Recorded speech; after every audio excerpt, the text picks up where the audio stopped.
여러분 안녕하세요. 세계 시민의 도덕적 과제 두 번째 시간입니다.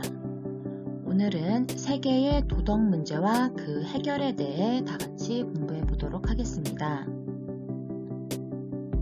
오늘날 지구촌 곳곳에서 일어나는 도덕 문제는 특정 지역만의 문제라고 할 수 없습니다. 저번 강의에서 살펴봤듯이 나 한 사람의 행동이 지구 건너편의 사람에게까지 영향을 끼칠 수 있고 우리 지역의 문제라도 다른 지역과 함께 해결해 나가야 할 때도 있기 때문입니다. 그렇다면 오늘날 세계 시민은 어떤 도덕 문제에 직면하고 있을까요? 오늘은 여러분들에게 세계가 직면하고 있는 여러 문제를 몇 장의 사진을 통해 소개해 드리려고 합니다. 혹시 퓰리처상이라고 들어보셨나요? 퓰리처상은 미국에서 가장 권위 있는 보도, 문학, 음악상을 말합니다. 먼저 퓰리처상을 수상한 보도사진과 관련하여 영상 하나를 보도록 하겠습니다. 발사가 되면서 그거를 피해서 달아나는 순간을 제가 포착한 사진입니다. 제가 로이터 통신에서 일하면서 눈물이 흘러서 카메라 뷰파인더를 보고 눈물을 흘렸다 두 번 있는데 그 중에 한 번이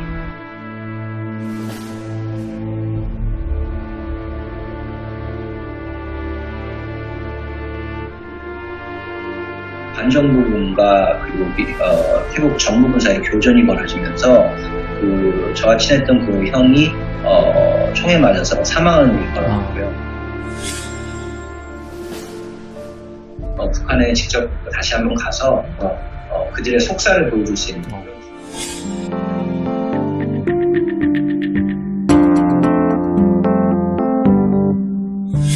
비디오 머그 독자 여러분 안녕하세요. 사진기자 김경훈입니다.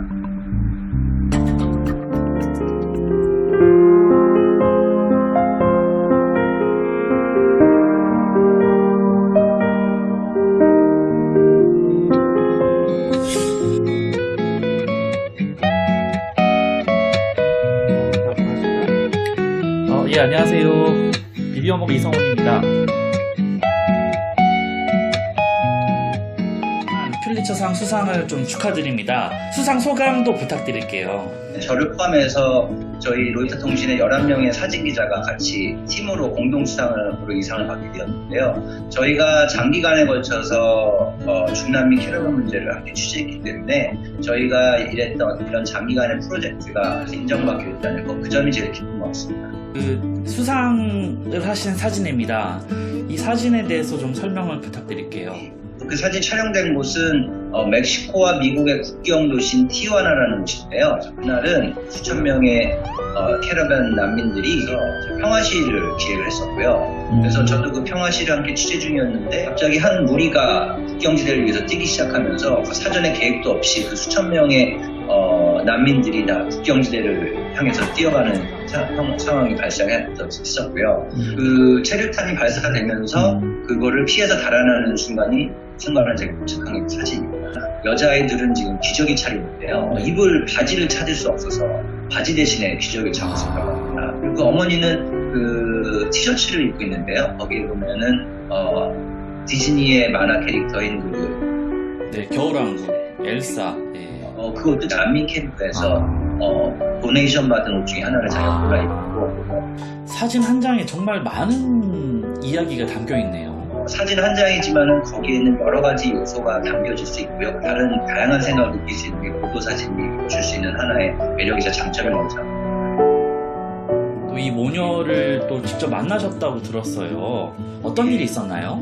인터뷰가 끝난 다음에 그 가족들을 만났는데 그날은 함께 많은 이야기도 나누고 아이들이 가장 먹고 싶은 게 뭐냐고 물어봤더니 닭고기 요리가 먹고 싶다고 하더라고요. 왜냐하면은 난민 대열에 낀 이후에는 거의 먹을 것도 많지 않고 그리고 배급되는 음식을 계속 먹고 있기 때문에 그 음식을 먹기 위해서는 또 1시간 이상 줄을 서야 하고요. 그래서 그날은 인터뷰가 다 끝난 다음에 그 티juana에서 가장 좋은 닭고기 레스토랑인 KFC에 갔습니다.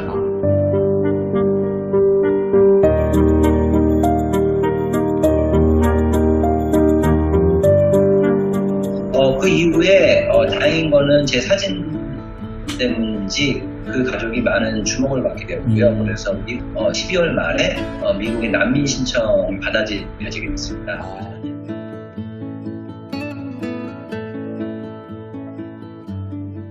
제가 인상 깊게 봤던 사진 중에 하나가 이게 수용소 사진 같은데 어린 남자아이가 뒤에 호랑이 인형을 업고 걸어가는 사진이거든요. 아이들이다 보니까 자기들이 어떤 처해 있는 상황을 잘 모르잖아요. 네. 그래서 그날은 마침 그 난민 캠프에 구호단체에서 그 기부받은 여러 가지 옷이라든가 인형을 가지고 왔던 날이고요. 그래서 그 중에 한 인형을 받은 아이가 그 인형을 받고 기뻐가지고 그 인형을 목에 두르고 거기 뛰어다니면서 놀고 있는 장면. 지난 2010년에는 태국 방콕에 그 계엄령이 내려졌을 때 그 현장에서 취재를 하셨다고 들었는데요. 매우 위험한 취재였을 것 같아요. 저는 로이터 통신 도쿄 지국에 있었고요. 일본 TV 카메라만과 함께 그 태국으로 저희가 지연 취재를 나가게 되었습니다. 그래서 이 취재하는 와중에 그 반정부군과 그리고 태국 정부군 사이에 교전이 벌어지면서 그 저와 친했던 그 형이 총에 맞아서 사망하는 일이 벌어졌고요. 그래서 불과 몇 시간 전에 저와 함께 그 태국 음점에서 국수를 먹으면서 형이 우리가 진짜 진정한 저널리즘을 하고 있다. 그래서 상당히 보람차다는 얘기를 했었거든요. 그 당시 그 형이 해줬던 이야기를 언제나 가슴 속에 새기고 있습니다. 우리나라에도 취재를 하러 오셨어요. 그 세월호 참사 현장에서 직접 취재를 하셨다고 들었습니다. 어땠나요? 그 당시에는 제가 로이터 통신의 베이징 지국에서 일을 하고 있었는데요. 하지만 전원 구조되었다 그런 소식이 있었잖아요. 네. 그래서 저도 다행히 큰일 없이 끝났구나 하고 저도 비행기표도 취소하고 있었는데 오후가 되면서 상황이 급변을 해가지고 제가 도착을 했을 때는 요 가족분들이 아직도 신랄 같은 희망을 가지고 구조를 기다리고 있는 그런 형국이었는데요. 저희도 이제 취재를 하다 보면 감정이입이 되는 경우가 많이 있는데 취재하는 과정에 눈물이 흘러서 카메라 뷰파인더를 눈물을 딱 두 번 있는데 그 중에 한 번이 세월호를 취재할 때였었고요. 아마 저뿐만 아니라 우리나라 많은 국민들이 느끼셨던 그런 감정이었으리라고 생각합니다.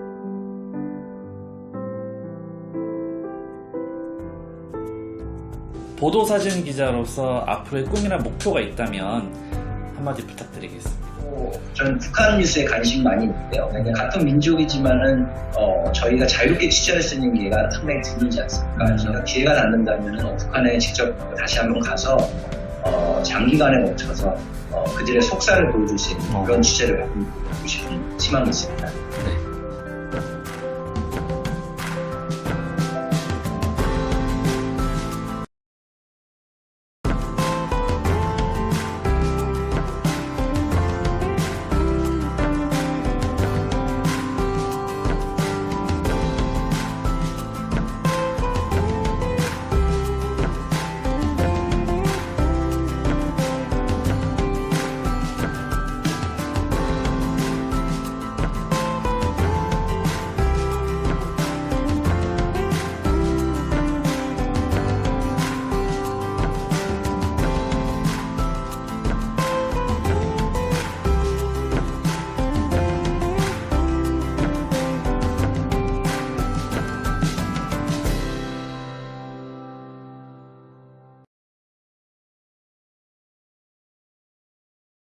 영상 잘 보셨나요? 그렇다면 퓰리처상을 수상한 유명한 사진 몇 장을 더 감상하는 시간을 갖도록 하겠습니다.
이렇게 세상의 다양한 모습을 사진을 통해 잘 보여주고 있는데요. 우리 교과서에서는 우리가 관심을 가져야 할 세계 문제로 크게 빈곤과 질병, 분쟁과 난민, 환경오염과 자연재해 이렇게 네 가지로 나누어 제시하고 있습니다. 제일 먼저 빈곤과 질병 문제를 살펴보면 열악한 환경에 처한 사람들은 의식주가 제대로 해결되지 않아서 질병에도 당연히 취약하게 됩니다. 이러한 사람들은 열심히 일을 해도 정당한 대가를 받지 못해 가난이 지속되는 사람들도 있고요. 어린이들 같은 경우에는 학교를 가는 대신에 일을 하느라 제때 교육을 받지 못해서 가난이 대물림되기도 합니다. 다음으로 분쟁과 난민 문제가 있습니다. 세계 곳곳에서는 크고 작은 분쟁이 일어나고 있습니다. 석유나 가스 등과 같은 천연 자원의 확보 문제로 분쟁이 일어나기도 하고요. 영토 확장의 문제 또는 종교나 이념 대립으로 인해서 여러 민족 그리고 국가 간의 분쟁이 일어나고 있습니다. 그리고 이러한 분쟁에 있어서 전투기, 군함뿐만 아니라 핵무기와 같은 강력한 개량살상 무기를 확보하기 위한 여러 국가들 간의 군사 경쟁은 우리 지구촌의 평화를 위협하는 요인이 되기도 합니다. 이러한 분쟁 그리고 군사 경쟁은 사람들의 안전과 생명을 위협하게 되겠죠. 그리고 이러한 과정에서 사람들의 긴장과 두려움을 불러일으켜 평화로운 삶을 살지 못하게 합니다. 뿐만 아니라 최근에는 분쟁 때문에 나라 밖으로 떠나는 우리 난민이라고 하죠. 이러한 수많은 난민을 어느 지역, 어느 국가, 어느 지역에서 수용할 것인가 하는 문제가 국제사회의 고민거리로 되고 있기도 합니다. 이미 지난 강의 영상에서 엿본 내용이지만 환경 문제 또한 굉장히 중요한 부분이죠. 오늘날 환경 문제는 특정 국가나 지역의 문제가 아닌 미래 세대의 생존까지 위협하는 심각한 문제입니다. 세계 시민 모두는 이러한 환경 문제의 발생에 책임이 있습니다. 요즘 들어 자연재해가 규모가 커지기도 하고 빈도가 잦아지기도 하는데요. 이에 대해서 사람들이 인간이 환경오염을 시켜서 벌을 받는 거다. 자연이 화를 내는 거다. 이런 표현을 쓰기도 합니다. 자연재해도 굉장히 심각한 문제이죠. 여기 보시는 사진 두 장 모두 자연재해로 인한 피해 현장을 나타내고 있습니다. 왼쪽 같은 경우에는 올해 10월 얼마 전에 터키 이즈미르라는 지역에서 해일이 크게 있었습니다. 그때 굉장히 참혹한 건물이 무너져 내렸던 제 모습이고요. 오른쪽 같은 경우에는 좀 익숙한 친구들도 있을 것 같네요. 제주도에 태풍이 굉장히 심하게 왔었죠. 그때 가로수가 이렇게 쓰러져 있는 모습입니다. 이런 자연재해 같은 경우에는 그 피해 지역에 사는 많은 사람들의 목숨이나 물론 부상을 입히기도 하고요. 그러한 사람들의 삶을 힘겹게 만들게 됩니다. 또 자연재해를 입은 지역에서 그 피해를 복구하는데 또는 질병을 치료하게 하는데 많은 자원과 시간을 투입하게 되어 해당 지역의 국가의 빈곤 상황을 악화시키기도 합니다. 그렇다면 이러한 세계의 도덕 문제를 해결하기 위해서는 어떻게 해야 할까? 일단 개인의 노력과 사회적, 국제적 노력으로 나누어서 살펴보려고 합니다. 먼저 우리 개개인들은 당연히 세계의 문제에 관심을 가져야겠죠. 우리가 개개인이 세계의 문제를 해결하기 위해 먼저 세계의 문제에 관심을 가지고 세상을 보기 시작하면 그에 대해 배울 수 있게 되고요. 그리고 여러 사람들과 세상의 여러 사람들과 협력을 할 수 있게 됩니다. 뉴스를 보면서 세계에 일어나는 일에 관심을 갖는 것이 출발점이 될 수 있습니다. 그리고 사고를 확장해야 합니다. 내가 하는 행동 하나하나가 다른 사람에게 영향을 줄 수 있다고 했습니다. 그러므로 내가 하는 행동에 책임의식을 갖도록 해야겠죠. 자, 그리고 마음을 열고 열린 마음으로 소통할 줄 알아야 합니다. 마음을 열고 관계를 맺음으로써 공감대와 공동체 의식을 형성하고 다른 사람을 도와야겠다 하는 공감대를 형성하려는 그런 노력이 필요합니다. 자, 그리고 개인적 노력 외에 사회적, 국제적 노력도 필요합니다. 사회적으로는 재난이나 전쟁 등으로 고통받고 있는 사람들을 도우려는 개인의 실천을 격려하는 한편 나눔과 도움의 손길이 닿도록 체계적으로 조직화할 필요가 있습니다. 국가적으로는 세계의 문제를 해결하기 위해 각종 법이나 제도를 만들거나 외국의 재난과 빈곤 등에 대한 정부 차원의 지원을 강화할 수 있습니다. 그리고 이러한 국제 문제는 어느 한 나라의 노력만으로는 해결하기 힘들기 때문에 국제기구 또는 비정부 기구, 여기 오른쪽에 보시면 설명 나와 있죠? 지역, 국가, 국제적으로 조직된 자발적인 비영리 시민단체를 비정부 기구라고 합니다. 이렇게 세계 문제를 해결하기 위해 여러 국제적으로 함께 협력하여 노력을 하고 있습니다. 국가와 민족이라는 경계를 넘어서서 세계 시민으로서 모두가 협력하려는 그런 협력이 필요한 때입니다.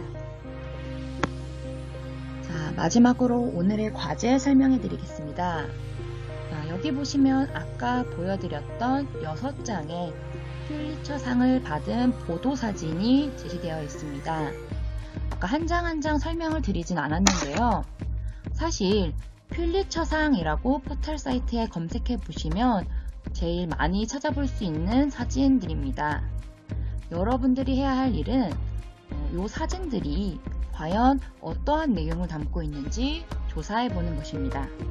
여러분들의 과제는 다시 한번 말씀드릴게요. 퓰리처상이라고 검색하면 이 사진들을 쉽게 찾아보실 수 있을 겁니다. 그래서 관심이 있는 사진들로 검색을 해보셔도 되고 쉽게 찾아볼 수 있는 사진에 대해서 깊이 내용을 조사해 보셔도 됩니다. 찾아보시면 이 사진에 대해서 설명이 나와 있을 거예요. 이 사진은 어떠한 장면을 담은 것이다. 그리고 어떠한 상황이다. 그 내용을 보다 보면 그 사진에 담겨 있는 도덕 문제를 파악하실 수 있을 겁니다. 그래서 사진을 분석해 보는 것이 이번 도덕 과제입니다. 자, 이번 강의 듣느라 수고 많으셨습니다. 자, 그렇다면 오늘 과제도 성실히 해주시길 바라면서 오늘도 수고하셨습니다.